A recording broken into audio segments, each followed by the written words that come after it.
खोखले गुम्फन में कसकर वासना का शव उठाए, आत्मा की घुटन पीकर नयन उसके छटपटाए।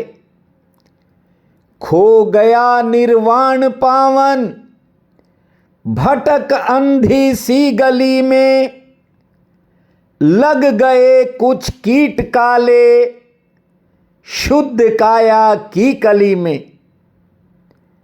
मेरे प्रिय बंधुओं, देवियों व सज्जनों, वर्तमान समय में इंसान ने अपने भीतर बहुत सी दुर्भावनाएं पाल ली हैं और इसी कारण आदमी भीतर ही भीतर घुट रहा है। और जब आत्मा घुटन महसूस करती है तो आंसू बनकर जल जो है आंख के माध्यम से बाहर आता है। देखिए, परमात्मा ने एक शुद्ध काया दी थी। गौर से देखो, जब बच्चे का जन्म होता है, लेकिन जो जो बड़ा होता है ऐसे काले कीट भीतर समा जाते हैं कि व्यक्ति ना जी पाता है ना मर पाता है। छोटी छोटी बातें इंसान के दिल में इतने गहरे तल पर पहुंच जाती हैं कि चाह कर भी उन्हें बाहर नहीं निकाल पाता। और जानते हो, दुनिया में ज़्यादातर लोग मन को शांत करने के चक्कर में उसे ज़्यादा अशांत करके बैठ जाते हैं।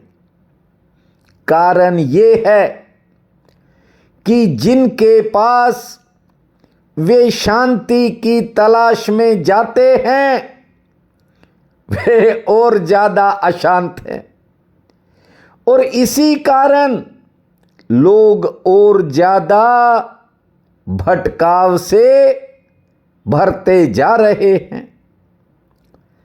फिर इसे चिंता कहो, टेंशन कहो, या फिर डॉक्टर्स की भाषा में इसे डिप्रेशन कहो। महासूत्र कहता है, दुनिया की कोई भी दवा शरीर को तो शांत कर सकती है, लेकिन दुनिया की किसी दवा में ऐसी कोई शक्ति नहीं है जो आदमी के मन को शांत कर दे। आपको बता दूं, मन को शांत करती है व्यक्ति की समझ, और समझ के लिए स्वयं के भीतर उतरना पड़ता है। वर्षों से निज धर्म के सूत्र सुनाता हूं, ठीक से समझ लो, ये निज धर्म का सार है। और ये बात जिस दिन आपको समझ में आ गई कि शांति बाहर नहीं बल्कि खुद के भीतर होती है, मेरी बात को आज ठीक से समझ कर सोना, क्योंकि वो बता रहा हूं जो हर टेंशन का हल है। टेंशन मिटाने का सबसे सरल और साधारण उपाय ये है कि आप अपने जीवन को सहज होकर जीना सीखो। सरलता से जीवन जियो, फालतू की ये फॉर्मेलिटीज, ये औपचारिकताएं, इनसे जितना दूर रहोगे उतना जीवन उत्सव में बदलता जाएगा। यहां लोग दूसरों को दिखाने के चक्कर में अपना ही नुकसान कर बैठते हैं। इसीलिए मैंने कहा कि मन को शांत केवल समझ से किया जा सकता है। ये जिंदगी करुणा निधान भगवान ने दी है, इसे अपने ढंग से बहने दो।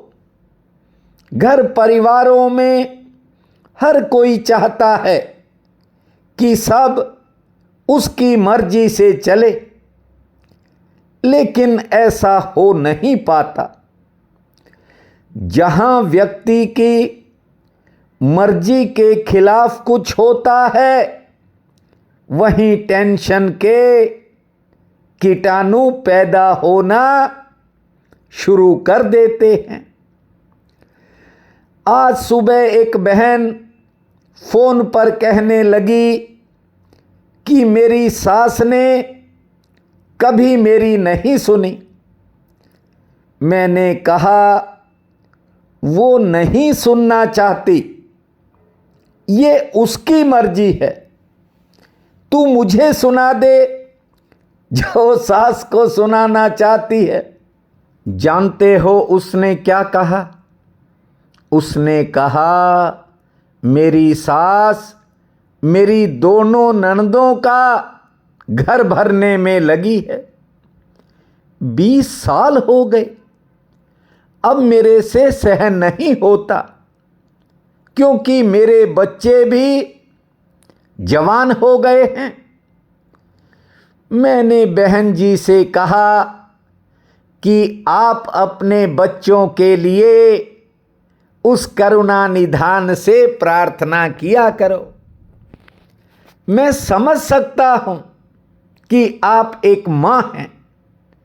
मैं आपसे ज्यादा आपके भीतर के भाव को समझ रहा हूं, लेकिन संसारिक लोगों के सहारे ये जीवन नहीं चलता।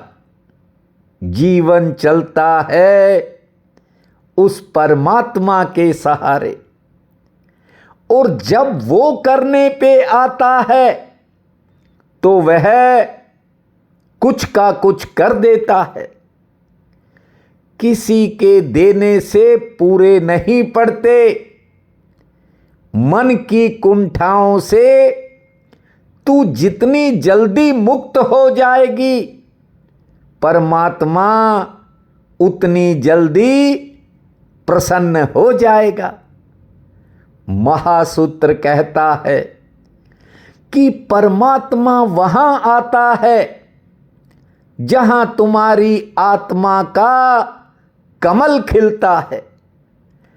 परमात्मा रोती हुई शक्लों की तरफ देखता तक नहीं, और ये धरती रोती हुई शक्लों से भरी मालूम पड़ती है। इसी तरह की बात बहुत साल पहले, करीब 40 वर्ष हो गए, मैं आश्रम से पढ़ के आया ही था। तब एक मोहल्ले की लड़की ने मुझसे इसी तरह की व्यथा सुनाई थी। मैंने उससे भी उस वक्त यही बात कही थी। जानते हो, बच्ची की उम्र 40 के करीब थी। भाग्य ने संतान नहीं दी थी, और उसकी 5 ननदें थी। उसने भी यही शिकायत की थी कि मेरी सास अपनी बेटियों पर सब कुछ लुटा रही है।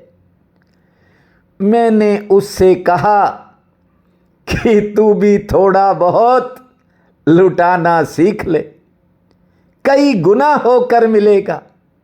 जानते हो, पता नहीं उसने अपनी नंदों को कुछ दिया या नहीं, लेकिन इस बच्ची के 5 साल बाद यानी 45 वर्ष की उम्र में 2 जुड़वा बेटों ने जन्म लिया और आज दोनों बड़े अधिकारी हैं।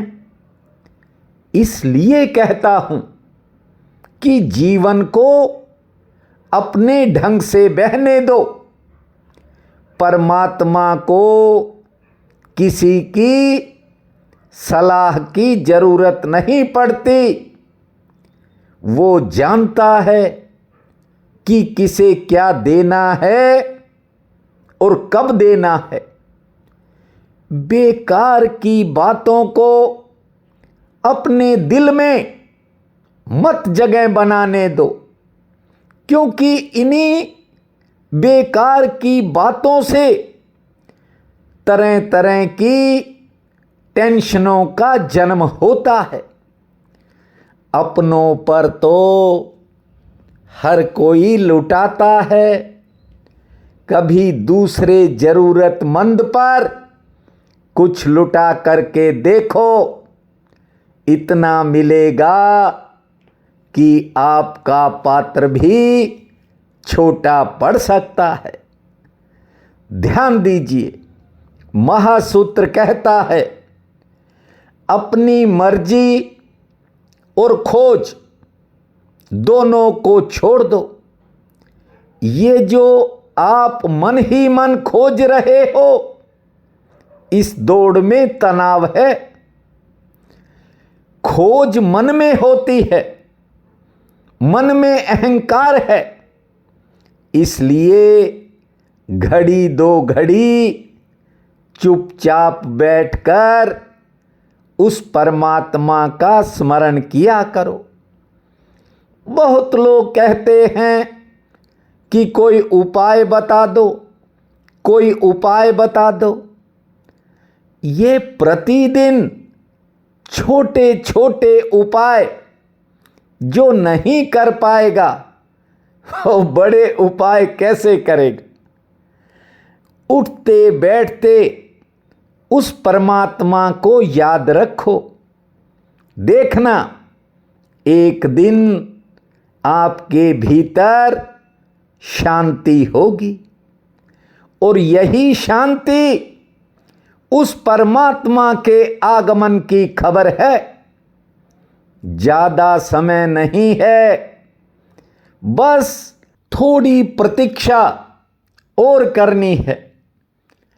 कुछ करने की जरूरत नहीं, क्योंकि परमात्मा तो है ही। कोई निर्माण थोड़े करना है, अभी तो नग्न खड़ा है। तुम्हारी आंखें बंद हैं, बस उनको थोड़ा खोल लो। उनको परत दर परत खोलना शुरू कियो। कुछ नहीं चाहिए, उसके भाव में डुबकी मारने का मन बना लो। बहुत जल्द आपको आपकी आंखों के आगे लाऊंगा। संतोष संभालो। उसने जो दिया है उसका धन्यवाद करो। जो नहीं मिला या जो नहीं है या जिस चीज की कमी है उसकी मांग मत करना। एक बार ठाकुर की नजर में नजर डालकर देखना। आज आपको आश्वासन देता हूं, आप उसे खोजने नहीं गए, वो परमात्मा तुम्हें खोजता हुआ आपके द्वार पर आ रहा है। आज फाल्गुन शुक्ल पक्ष की सप्तमी है। बहुत बड़ा पुण्य काल रहेगा। उठते ही धरती माँ को प्रणाम करना, 7 बार लंबी श्वास छोड़ना, 70 बार ताली बजाना, 5 मिनट शांत बैठने के बाद खुले आसमान को निहारना, सूर्य नारायण को जल अर्पित करना, बजरंग बली को मीठी रोटी से भोग लगाना और संध्या के समय हनुमान जी के चरणों में ज्योत जलाकर हनुमान चालीसा का पाठ करना। ओम ओम भूमा भोम भोम भूमा, ओम ओम भूमा भोम भोम भूमा। इस महामंत्र को जपना, समय आपका मंगलमय रहेगा। प्रिय बंधुओं व मातृदेवी शक्तियों, आज 24 फरवरी दिन मंगलवार है। आप सबको मेरा नमस्कार है। आज का राशिफल इस प्रकार है। मेष, आज कोई नया संपर्क जुड़ सकता है। कार्यक्षेत्र में काम आसानी से निपटेंगे। रोजगार से सामान्य लाभ के संकेत हैं। दिनचर्या भी सामान्य रहेगी। हाँ, कुछ निजी कामों में व्यस्तता रह सकती है। वृषभ, आज किसी नई योजना पर या नए काम पर विचार होगा और मन में थोड़ी दुविधा रहेगी। आमदन भी आज मध्यम श्रेणी की रह सकती है, लेकिन कोई जरूरी काम बनने के संकेत हैं। दूसरों के कामों पर भी कुछ समय खर्च हो सकता है। मिथुन, आज कार्यक्षेत्र में अचानक किसी मुश्किल से सामना हो सकता है। हालांकि रोजगार से अच्छे लाभ की संभावना है। निजी चिंता मन को घेरेगी, से ठीक रहेगी और यात्रा पर विचार होगा। कर्क, किसी घर परिवार के सदस्य की कोई बात मन में बेचैनी पैदा कर सकती है। संयम से काम लेना होगा। आमदन के लिए दिन ठीक है। संतान संबंधी कामों पर खर्च हो सकता है। कार्यक्षेत्र में काम का दबाव रह सकता है। सिंह, आज किसी पुराने साथी से मिलन के संकेत हैं। कारोबार के लिए समय सामान्य रहेगा। दोपहर से पहले कार्यक्षेत्र में थोड़ा उठा पटक या उतार चढ़ाव रह सकता है। दोपहर बाद समय बदल जाएगा और किसी रुके काम में गति आने के संकेत हैं। कन्या, जरूरी किसी काम में आज कोई कठिनाई से सामना हो सकता है। लेन देन के कामों में आज आपको राहत मिलेगी। सेहत पक्ष ठीक है और किसी नए साधन से या पुरानी मेहनत से आपको फायदा मिल सकता है। तुला, मन में कोई बीती घटना अचानक थोड़ी बेचैनी पैदा कर सकती है। कारोबार के लिए समय ठीक रहेगा। आज कोई नया संपर्क जुड़ सकता है और पुराने संपर्क से कोई फायदा मिल सकता है। सरकार से संबंधित कामों में इंतजार करना पड़ेगा। वृश्चिक, आज घर परिवार में अचानक कोई चिंता या किसी बात को लेकर बेचैनी बन सकती है। कोई पुराना काम आगे बढ़ेगा। सेहत आपकी ठीक रहेगी। यात्रा में सावधानी रखें और किसी निजी काम में आज सफलता मिल सकती है। धनु, मन में आज विचारों का फैलाव कुछ ज़्यादा रह सकता है। कहीं जाने का भी मन करेगा। कारोबारी सितारे ठीक हैं। आर्थिक पक्ष भी ठीक रहेगा। कोई नई मुलाकात आपके लिए फायदेमंद रहेगी। मकर, आज व्यापार के लिए उतार चढ़ाव भरा समय रहेगा और कुछ कामों में इंतजार करना पड़ेगा। आमदन के लिए मध्यम श्रेणी का दिन है। किसी प्रभावशाली सहयोग से कोई पुराना मसला हल हो सकता है। कुंभ, कारोबार के लिए दिन ठीक है, लेकिन सेहत पक्ष आज थोड़ा नरम है। किसी विशेष कार्य में शामिल हो सकते हैं और किसी पुराने काम में देरी हो सकती है, लेकिन सफलता का आज कोई रास्ता खुल सकता है। मीन, घर परिवार में कुछ नए खर्चों से सामना होने का योग है। संतान संबंधी कामों में प्रतीक्षा करनी पड़ेगी। किसी के प्रति थोड़ा लगाव आज बढ़ सकता है। से ठीक रहेगी और किसी के सहयोग से बिगड़े काम में सुधार के संकेत हैं। आज का ये दिन आप सबके लिए अति शुभ फलदायी हो, यही मेरी कामना है। आप सबका बहुत बहुत धन्यवाद।